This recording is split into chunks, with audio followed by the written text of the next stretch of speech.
দর্শক, রাজধানী মগবাজারে কার্যালয়ে সংবাদ সম্মেলন করছে জামায়াতে ইসলামী। আমরা সরাসরি চলে যাচ্ছি সেখানে।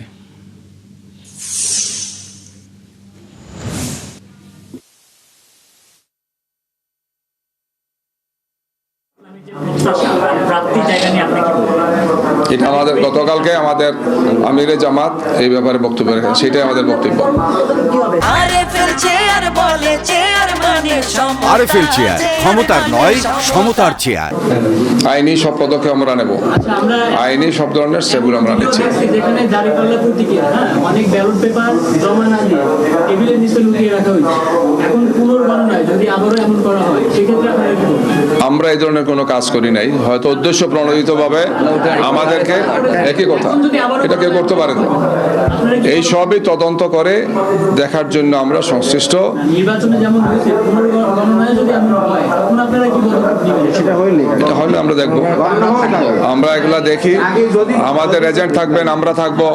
পুনর্গণনা যখন হবে তখন তো এই সমস্ত কাগজ সামনে আসবে, এজেন্টরা সামনে আসবে, সবগুলো বিষয় আসবে, সেটা ক্লিয়ার হবে।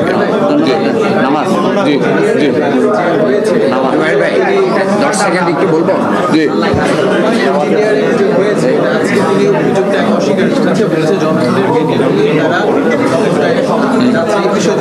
এইটা আমরা ইঞ্জিনিয়ারিং যে হয়েছে আমরা সবগুলো বিষয় সময় সময় জানিয়েছি। একদম ইলেকশনের আগের রাত থেকে আপনারা কি কি হয়েছে দেখেছেন, ইলেকশনের দিন, ইলেকশনের রাত কি হয়েছে। আমরা ভোর 5টা পর্যন্ত ইসিতে ছিলাম। বাধ্য হয়েছে আমরা ইসির মেম্বারদেরকে ঘুম থেকে উঠে বলেছি আপনারা ঘুমাচ্ছেন, আমাদের এই ধরনের অবস্থা। পরবর্তীতে ওনারা কাগজ দিয়েছেন, বলেছেন যে এই আসন বাকি, এই সেন্টারে 2টা বাকি, 3টা বাকি, 4টা বাকি, কিন্তু পাশের সেন্টারে 8:30টার সময় ঘোষণা দিয়েছেন। তো এই ধরনের ডিসক্রিমিনেশন, এই ধরনের চরমভাবে বলা যায় যে ভোট জালিয়াতির সব ধরনের পদক্ষেপ তারা নিয়েছেন প্রশাসনের একদল বা নির্বাচন কমিশনের সাথে একদল লোকের সহযোগিতা নিয়ে। আমরা চাই এটাই জাতির সামনে চলে আসুক এবং এটা আসবে ইনশাল্লাহ। সবাইকে ধন্যবাদ। যেহেতু নামাজ